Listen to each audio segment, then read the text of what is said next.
नमस्कार, India prime time में आपका स्वागत है। मैं हूं शशांक शुक्ला। आज हम प्राइम टाइम में चर्चा कर रहे हैं फेरबदल की जो कैबिनेट में हुआ है कि क्या इसमें कहीं कॉर्पोरेट का असर है। मिशन 2014 के लिए मनमोहन सिंह ने कैबिनेट में बदलाव कर सरकार का चेहरा बदलने की कोशिश की है। पॉलिसी मेकिंग से जुड़े कमोबेश सारे मंत्रालय के मंत्री बदल दिए गए हैं। हालांकि विभाग बदले जाने से जयपाल रेड्डी की नाराजगी की खबरें भी आई।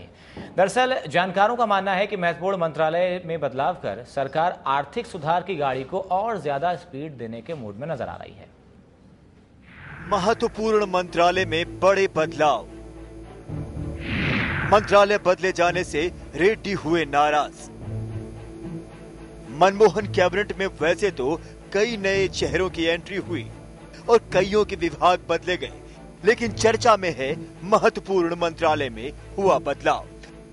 की पोर्टफोलियो में हुए बदलाव से न केवल विवाद की खबरें सामने आई, बल्कि कई तरह के सवाल भी उठने लगे। खबर आई कि पेट्रोलियम मंत्रालय हटाए जाने से जयपाल रेड्डी नाराज है। इतना ही नहीं, सियासी गलियारों में भी ये बातें कही जाने लगी कि जयपाल रेड्डी का मंत्रालय कॉर्पोरेट के दबाव में बदला गया। दरअसल ये सवाल इसलिए भी उठे क्योंकि पेट्रोल और डीजल की कीमतों में बढ़ोतरी और सब्सिडी गैस सिलेंडर का कोटा तय करने वाले जयपाल रेड्डी का कामकाज बेहतर माना जा रहा था। अरविंद केजरीवाल ने जयपाल रेड्डी के मंत्रालय में बदलाव की वजह दबाव को बताया। बीजेपी ने भी सरकार से सवाल पूछ डाले। तो भ्रष्टाचार के आरोप नहीं लगे तो उसमें बहुत ही संवेदनशील मंत्रालय जो तेल का है वो रहा है और उसके मंत्री जयपाल रेड्डी रहे। अब जयपाल रेड्डी जी को क्यों बदला गया और उसकी वजह से सरकार की कुछ छवि सुधरने वाली है, कोई नहीं कह सकता। मंत्रालय में बदलाव का कॉर्पोरेट कनेक्शन। रेड्डी की नाराजगी का अंदाजा इस बात से लगाया जा सकता है कि उन्होंने उस परंपरा का भी पालन नहीं किया जिसमें पुराने मंत्री नए मंत्री को कार्यभार सौंपते हैं। आलम ये रहा कि नए पेट्रोलियम मंत्री वीरप्पा मोइली को चार्ज संभालने के बाद रेड्डी के घर जाकर उनसे मुलाकात करनी पड़ी। हालांकि बाद में जयपाल रेड्डी ने नाराजगी की खबरों को तो गलत बताया, लेकिन ये भी कहा कि उनका काम चार्ज सौंपना नहीं है। I am not an officer to hand over charge to anybody. When I took over petroleum and natural gas, I didn't allow Murali Devara to hand over charge to me. He wanted to offer himself. मंत्रालय में बदलाव का क्या है गणित? बात केवल petroleum मंत्रालय की ही नहीं है। इस जंबो फेरबदल में पॉलिसी मेकिंग से जुड़े कई मंत्रालय में बदलाव किए गए। ज्योतिरादित्य सिंधिया को ऊर्जा मंत्रालय का स्वतंत्र प्रभार दिया गया तो कंपनी मामले की जिम्मेदारी सचिन पायलट को दी गई। दरअसल मंत्रालय में हुए इस बदलाव को जानकर कॉर्पोरेट कनेक्शन से लेकर आर्थिक सुधार की गाड़ी को सरपट दौड़ाने तक को जोड़कर देखा जा रहा है, क्योंकि सिंधिया, सचिन पायलट और वीरप्पा मोइली पार्टी और सरकार के यस मैन की तरह माने जाते हैं। जानकारों का मानना है कि सरकार आर्थिक सुधार की राह में कोई स्पीड ब्रेकर नहीं चाहती, लिहाजा महत्वपूर्ण मंत्रालय की जिम्मेदारी ऐसे लोगों को दी गई जो फैसलों पर अमल में किसी तरह का कोई रोड़ा न अटकाए। इसी तरह रेलवे का कामकाज संभालते ही पवन बंसल ने किराए में बढ़ोतरी का संकेत दे दिया। बढ़ाने के लिए नहीं बढ़ाया जाएगा, किराया बढ़ाने की जरूरत पड़ेगी। यहाँ के लोगों को एक अच्छी सेवाएं मुहैया कराई जाए, लोगों के पास अच्छा हो और ये रेलवे का जो इतना बड़ा ढांचा है ये ठप ना हो जाए, ये कोलैप्स ना कर जाए, उसके लिए जहाँ बढ़ाना पड़ेगा वो बढ़ा के मैं साथ विश्वास दिलाना चाहता हूँ देश के लोगों को कि वो जितना बढ़ेगा कहीं वो कहेंगे कि हाँ आपने ठीक बढ़ा दिया और हमें सर्विसेज इससे ज्यादा अच्छी आप और मुहैया कराइए। आम आदमी को मिलेगी राहत। रेल किराए में बढ़ोतरी की बात ये बात बताने के लिए काफी है कि महंगाई की मार से झुलस रहे आम आदमी के लिए मुसीबतें और बढ़ने वाली है। इतना ही नहीं, आने वाले दिनों में आर्थिक सुधार के नाम पर उठाए जाने वाले कदमों से भी आम आदमी के बजट पर असर पड़ सकता है। Bureau report, India news. तो क्या इस कैबिनेट फेरबदल में कॉर्पोरेट का असर है? क्या कॉर्पोरेट का इतना दबाव है कि महत्वपूर्ण पदों पर पार्टी ने अपने यस मैन यानी मोहर को बैठा दिया है ताकि कोई विरोध ना हो सके। इसी पर चर्चा के लिए हमारे साथ मौजूद हैं इंडिया न्यूज़ के मैनेजिंग एडिटर कुर्बान अली जी, साथ ही साथ कांग्रेसी नेता शकील अहमद खान हमारे साथ लाइव इस वक्त जुड़ेंगे, साथ ही साथ बीजेपी नेता संबित पात्रा भी हमारे साथ जुड़े हुए हैं और आर्थिक मामलों की गणित क्या है ये समझाने के लिए हमारे साथ आर्थिक मामलों के जानकार आशीष सरकार भी जुड़े हुए हैं। सभी मेहमानों का बहुत बहुत स्वागत है। कुर्बान जी, अब शुरुआत करेंगे जो फेरबदल हुए महत्वपूर्ण पदों को लेकर, खासकर जयपाल रेड्डी को लेकर जो सवाल उठे, उनकी नाराजगी देखने को मिली। अरविंद केजरीवाल भी लगातार ये सवाल उठाते रहे कि आखिर रेड्डी को क्यों बदला गया, क्या सच में कॉर्पोरेट का दबाव था? हो सकता है और वो ऐसा दिखाई भी दे रहा है। जयपाल रेड्डी काफ़ी कुशल नेता माने जाते रहे हैं, इसीलिए उन्हें पहले सूचना प्रसारण मंत्रालय का प्रभार दिया गया था पिछली यूपीए सरकार में, फिर उन्हें शहरी विकास मंत्री बनाया गया, फिर उन्हें पेट्रोलियम मंत्री बनाया गया।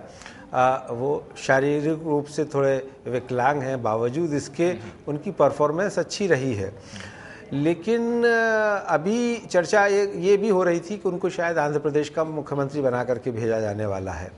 हो सकता है ये भी एक कारण इनके ध्यान में रहा हो कि पेट्रोलियम जैसा अहम मंत्रालय अभी जयपाल रेड्डी जी से लेकर के दूसरे मोइली साहब को दे दिया गया है, ताकि उन्हें कुछ थोड़ी सी मोहलत मिल जाए आंध्र प्रदेश की राजनीति को समझने के लिए। एक संभावना है, लेकिन जाहिर है कि जो मंत्रालय जयपाल रेड्डी को दिया गया है वो कोई बहुत अच्छा मंत्रालय उनके कद और कामत के हिसाब से नहीं है, और इसलिए जो नाराज़गी की खबरें आ रही हैं मुझे लगता है कि उसमें कुछ सच्चाई है।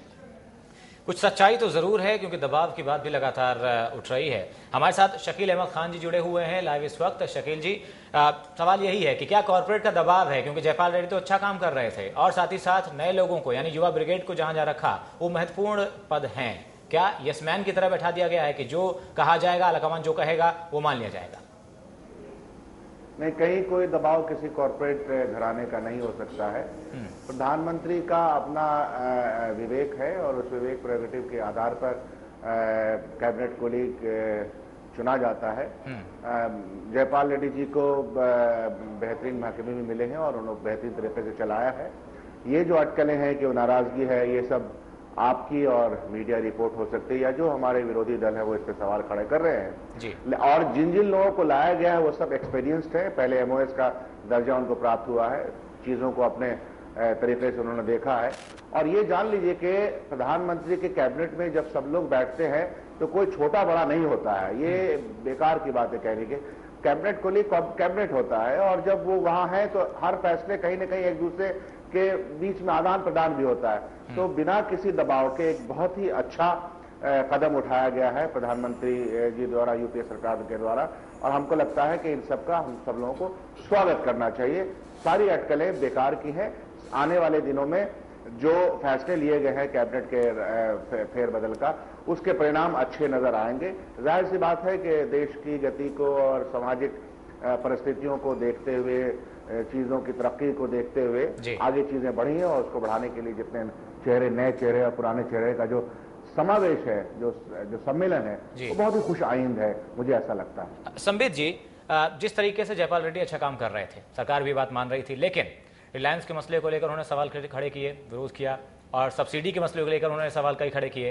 क्या यही कारण है कि सजा दी गई, कि मंत्रालय बदल दिया गया? ये तो जग जाहिर है, इसमें कुछ डिबेट का विषय नहीं है। हर कोई जानता है क्यों उनको एक तरह से शंट कर दिया गया है।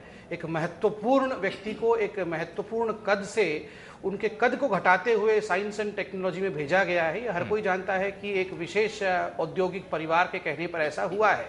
किंतु बड़ा दुखद विषय है कि जो लोग इस कैबिनेट में आकंठ भ्रष्टाचार में डूबे हुए थे, उन लोगों को पुरस्कृत किया गया, उन लोगों की पदोन्नति हुई, और जो एकमात्र आदमी अच्छा काम कर रहा था उसे डिमोट किया गया। इससे कांग्रेस के चरित्र पर एक पुनः सवाल उठ के खड़ा हुआ है। जी आशीष जी, ये जो कहा जा रहा है दबाव की बात, महत्वपूर्ण पद हैं जिसमें लगातार विदेशी निवेश की बात भी कही जा रही है, कुछ एक जो पद दिए गए हैं स्वतंत्र प्रभार के युवाओं को, ये ऐसे मसले हैं या ऐसे पद कहे जाएं जो जहां से एफडीआई आ सकती है।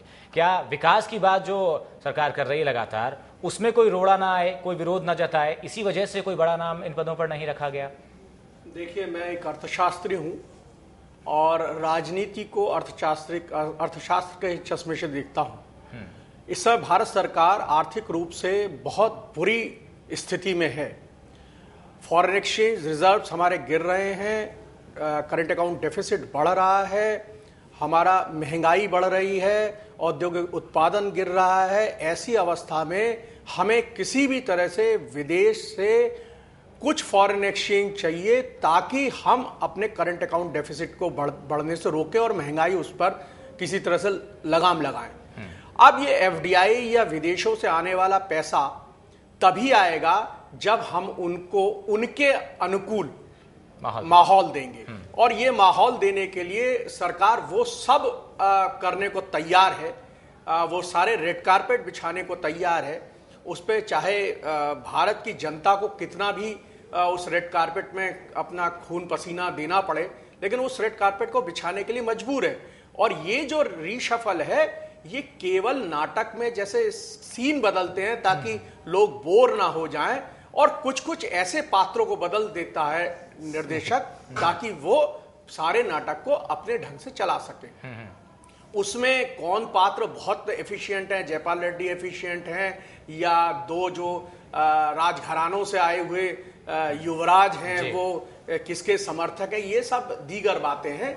केवल एकमात्र इस समय कांग्रेस और कांग्रेस की सत्ता को बचाने के लिए, देश की अर्थव्यवस्था को ऐसे स्थिति में लाने के लिए कि जैसे जैसे 14 के चुनाव आते जाएंगे, अब जो ओपनिंग ऑफ इकोनॉमी है, जो जिसको कहते हैं कि अर्थव्यवस्था में सुधार, जो ये शब्द इस्तेमाल कर रहे हैं, विदेशियों के लिए दरवाजे खोलने का काम तेजी से करना है। दूसरा, लोक लुभावन कदम उठाने हैं कांग्रेस को, क्योंकि लास्ट के 1 वर्ष ऐसा रहेगा जिसमें इनके पास में समय नहीं होगा कि वो विदेशियों को लाभ दे। जोड़ना चाहता हूं जी देखिए, बारंबार हर डिबेट में अभी आशीष जी ने भी कहा कि 2014 के चुनाव के मद्देनजर यह फेरबदल किया गया है। बार बार 2014 का इस्तेमाल किया जा रहा है, मगर मुझे लगता है 2014 के बदले 2013 या 12 कहा जाए तो ज्यादा सही होगा। एक बहुत महत्वपूर्ण विषय है। मुझे ऐसा लगता है कि जिन नए मंत्रियों को शपथ कल दिलाया गया है, शायद इससे पहले कि वो कार्यभार संभाले और काम को किसी अंजाम तक पहुंचाएं, शायद उन्हें अपनी कुर्सी को खाली करने का नौबत ना आ जाए। यह आज देश में राजनीतिक परिस्थिति है। जी कुर्बान जी, जो अभी आशीष जी कह रहे हैं कि आर्थिक सुधार की गाड़ी को आगे बढ़ाने के लिए ही ये कदम उठाए गए हैं और एक तरीके से मुहर बैठा दी गई इन पदों पर। पवन बंसल की जो बात है, उन्होंने कहा कि मंत्री बनते ही उन्होंने साफ कह दिया कि किराए में बढ़ोतरी की जाएगी। इसे कदम माना जाए कि सच में ऐसा ही हुआ है? नहीं, क्या आर्थिक सुधार किसके लिए? ये तो आर्थिक सुधार पिछले 21 वर्षों से चल रहे हैं इस देश में, और उसके जनक माननीय मनमोहन सिंह जी ही कहे जाते हैं, और उन्हीं की पॉलिसी को एनडीए ने भी फॉलो किया है। तो उनकी जो वित्त नीतियां हैं, जो उनके आर्थिक सुधार कार्यक्रम हैं तथाकथित, वो तो 21 वर्षों से अबाध रूप से जारी हैं। लेकिन उसका नतीजा क्या निकल रहा है? नतीजा ये निकल कर के आ रहा है कि 5 लाख करोड़ रुपए की सब्सिडी तो कॉरपोरेट को दी जा रही है, और किसान और आम आदमी को दी जाने वाली सब्सिडी खत्म की जा रही है, काटी जा रही है, ताकि उसको गरीब आदमी को, किसान को किसी तरह की कोई राहत ना मिल सके। तो ये अपने अंतर्राष्ट्रीय आकाओं को दिखाने के लिए ये तथाकथित आर्थिक सुधार का कार्यक्रम चल रहा है।